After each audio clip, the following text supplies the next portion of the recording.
നൽകിയത്.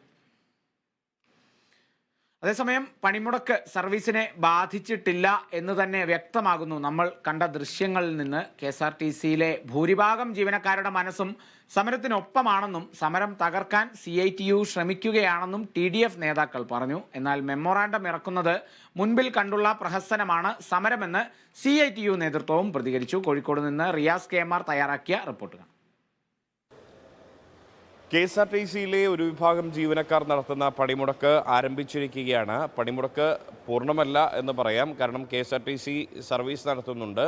അതിന് സമരം നടത്തുന്ന TDF പ്രവർത്തകർ പ്രധാനമായും ഉന്നയിക്കുന്ന വാദം 50% KSRTC ജീവനക്കാർ തങ്ങളുടെ സമരവുമായി സഹകരിക്കുന്നുണ്ട്. എന്നാൽ ഈ സമരത്തെ തകർക്കാൻ വേണ്ടി സർക്കാർ ഒപ്പം തന്നെ CITU അടക്കമുള്ള സംഘടനകൾ ബദൽ ജീവനക്കാരെ ഇറക്കിക്കൊണ്ടാണ് ഇന്ന് KSRTC സർവീസ് നടത്തുന്നത് എന്നുള്ളതാണ്. അത്തരത്തിൽ സർവീസ് നടത്തുന്ന ജീവനക്കാർക്ക് കൂടി വേണ്ടിയുള്ളതാണ് തങ്ങളുടെ സമരമെന്ന് ഇവർ പറയുന്നു. പ്രധാനമായും ശമ്പളം കൃത്യമായി തന്നെ ലഭിക്കണമെന്നുള്ള ആവശ്യം ഉന്നയിച്ചുകൊണ്ടാണ്. 1-ാം തീയതി തന്നെ ശമ്പളം ലഭിക്കണം. നിലവിൽ അത്തരമൊരു സാഹചര്യമില്ല. മന്ത്രി KB ഗണേഷ് കുമാർ വന്നപ്പോഴും ഈ സാഹചര്യത്തിന് മാറ്റമില്ല. അതിനപ്പുറത്തേക്ക് മാധ്യമങ്ങൾക്ക് മുൻപിലും പൊതുസമൂഹത്തിന് മുൻപിലും മന്ത്രി ഗീർവാണം അടിക്കുകയാണ്. തെറ്റായ കാര്യങ്ങളാണ് പറയുന്നത് ശമ്പളം സംബന്ധിച്ച്. ഇപ്പോൾ ഈ സമരം നടത്തുന്ന TDF പ്രവർത്തകരുണ്ട് ഇവിടെ. അവരോട് തന്നെ കാര്യങ്ങൾ ചോദിക്കേണ്ടതുണ്ട്. നിങ്ങളുടെ സമരത്തിൻ്റെ പ്രധാനപ്പെട്ട ആവശ്യങ്ങൾ എന്തൊക്കെയാണ്? 14ഓളം ആവശ്യങ്ങളുമായിട്ടാണ് ഞങ്ങൾ സമരം നടത്തുന്നത്. പ്രധാനപ്പെട്ട ആവശ്യം ശമ്പളം കൃത്യമായി നൽകുന്നതിനാണ്. ഓരോ തൊഴിലാളിക്കും മാസത്തിൻ്റെ അവസാന പ്രവൃത്തി ദിവസം ശമ്പളം നൽകുക എന്നുള്ളതാണ് കീഴ്വഴക്കം. നിർഭാഗ്യവശാൽ ഈ പിണറായി ഗവൺമെൻറ് വന്ന ശേഷം 103 മാസമായി. 101 മാസവും കൃത്യമായി ഞങ്ങൾക്ക് ശമ്പളം കിട്ടിയില്ല.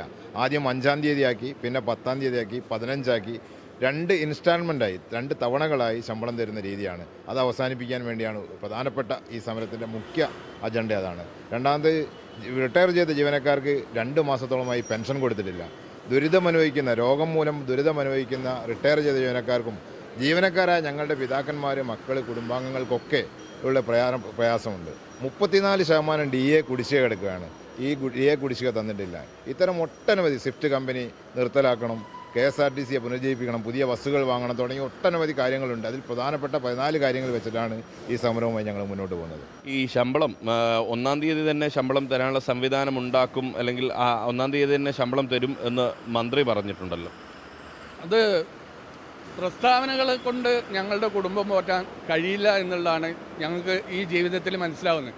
കാരണം ഈ സർക്കാർ അധികാരത്തിൽ വരുന്ന അവരുടെ പ്രകടന പത്രികയിൽ തന്നെ പറഞ്ഞിട്ടുണ്ടായിരുന്നു, ഞങ്ങൾ അധികാരത്തിൽ വന്നു കഴിഞ്ഞാൽ KSRTC തൊഴിലാളികൾക്ക് തല ഉയർത്തി നിൽക്കാം, യാതൊരു ബുദ്ധിമുട്ടുകളും ഉണ്ടാവില്ല എന്ന് പറഞ്ഞിട്ട് ഇപ്പോൾ ഏതാണ്ട് 8-8.5 വർഷത്തോളമായി. ഇതുവരെ ഞങ്ങളുടെ അധ്വാനം കൊണ്ടുള്ള ഉയർത്തൽ മാത്രമേ ഉണ്ടായിട്ടുള്ളൂ. അല്ലാതെ ഞങ്ങൾക്ക് കിട്ടുന്ന ശമ്പളം കൊണ്ടുള്ള ഉയർത്തൽ ഞങ്ങൾ നടത്തിയിട്ടില്ല.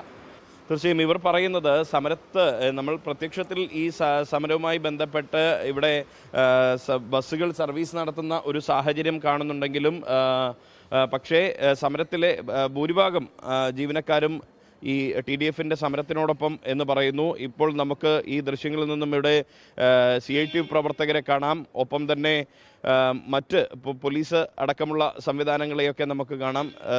CITU നേതാക്കളും പ്രവർത്തകരുമൊക്കെ ഇവിടെ തന്നെയുണ്ട്. ഈ ഒരു സമരവുമായി ബന്ധപ്പെട്ട് CITUവിൻ്റെ അഭിപ്രായം എന്താണ്? ഈ ഒരു സമരം എങ്ങനെ കാണുന്നത്? ഈ സമരം തീർത്തും രാഷ്ട്രീയ പ്രേരിത, അതായത് റഫറൻഡം മുന്നിൽ കണ്ടുകൊണ്ടുള്ള ഒരു സമരമായിട്ടാണ് നമ്മളിതിനെ കാണുന്നത്. നമ്മൾ മൊത്തം തൊഴിലാളികൾ. അതുകൊണ്ട് തന്നെയാണ് കോഴിക്കോട് ജില്ലയിൽ നിന്ന് എല്ലാ സർവീസും പോകാൻ തൊഴിലാളികൾ തയ്യാറായത്. അതിൽ നമ്മളെ യൂണിയൻ്റെ യാതൊരു പ്രഷറോ കാര്യങ്ങളോ ഒന്നുമില്ല. തൊഴിലാളികൾ സന്നദ്ധരായിട്ട് വന്നതാണ്. തൊഴിലാളികൾക്ക് തീർത്തും ബോധ്യമുണ്ട് ഇത് രാഷ്ട്രീയ പ്രേരിതമാണ് എന്ന്. റഫറൻഡം മുന്നിൽ കണ്ടുകൊണ്ടുള്ള സമരമാണ്. ഇത് തൊഴിലാളികളെ നമ്മൾ ബോധ്യപ്പെടുത്തിയിട്ടുണ്ട്. തൊഴിലാളികളോട് കൃത്യമായിട്ട് പറഞ്ഞിട്ടുണ്ട് ഈ സ്ഥാപനത്തിൻ്റെ സ്ഥിതി ഈ രീതിയിലാണ് പോകുന്നതെന്നും ശമ്പളം കൃത്യമായിട്ട് തരാനുള്ള എല്ലാ വിധത്തിലുള്ള തയ്യാറെടുപ്പും ഇപ്പം മാനേജ്മെൻറ്റ് ചെയ്തിട്ടുണ്ട്. ഇത് ബോധ്യപ്പെടേണ്ട തൊഴിലാളികൾക്ക് ബോധ്യപ്പെട്ടിട്ടുണ്ട് എന്നുള്ളതാണ് നമ്മൾ മനസ്സിലാക്കുന്നത്. ഇത് മനസ്സിലാവാത്തത് TDFന് മാത്രമേ ഉള്ളൂ. എന്തായാലും CITU ഉന്നയിക്കുന്ന ഒരു ആരോപണം എന്ന് പറയുന്നത് ഇത് റഫറൻഡം മുന്നിൽ കണ്ടുള്ള സമരമാണ് TDF നടത്തുന്നത്. ഒപ്പം TDF പ്രവർത്തകർ നേരത്തെ പറഞ്ഞ ആരോപണത്തിന് CITU വ്യക്തമായ മറുപടി നൽകുന്നു. ഇത് ബദൽ ജീവനക്കാരല്ല, സന്നദ്ധരായി വന്ന ജീവനക്കാരാണ്. കാരണം KSRTCയുടെ സർവീസ് നടത്തണം, പൊതുജനങ്ങൾക്ക് ദുരിതമുണ്ടാകരുത് എന്നുള്ളത് കൊണ്ടാണ്. അതേസമയം TDF ഉന്നയിക്കുന്ന ഒരു ആവശ്യം ഇത് ഇന്ന് സമരത്തിനോട് മുഖം തിരിഞ്ഞു നിൽക്കുന്ന CITU പ്രവർത്തകരടക്കമുള്ള അല്ലെങ്കിൽ മറ്റ് ബദൽ ജീവനക്കാരടക്കമുള്ള ആളുകൾക്ക് വേണ്ടി കൂടിയുള്ള സമരമാണ് എന്നാണ് ഈ TDF പ്രവർത്തകരും ഉന്നയിക്കുന്നത്. എന്തായാലും സമരം പുരോഗമിക്കുകയാണ്. സമരം പൂർണ്ണമല്ല എന്നുള്ളത് പറയാൻ സാധിക്കുന്നുണ്ട്. പലയിടത്തും സർവീസുകൾ നടക്കുന്നു. എന്നാൽ സർവീസുകൾ പൂർണ്ണമാണോ എന്ന് ചോദിച്ചാൽ അതും പൂർണ്ണമല്ല എന്നുള്ളത് തന്നെ നമുക്ക് പറയാൻ സാധിക്കും. കോഴിക്കോട് നിന്നും ക്യാമറ പേഴ്സൺ സജി തറയിലിനൊപ്പം Riyas KMR, Kerala vision news.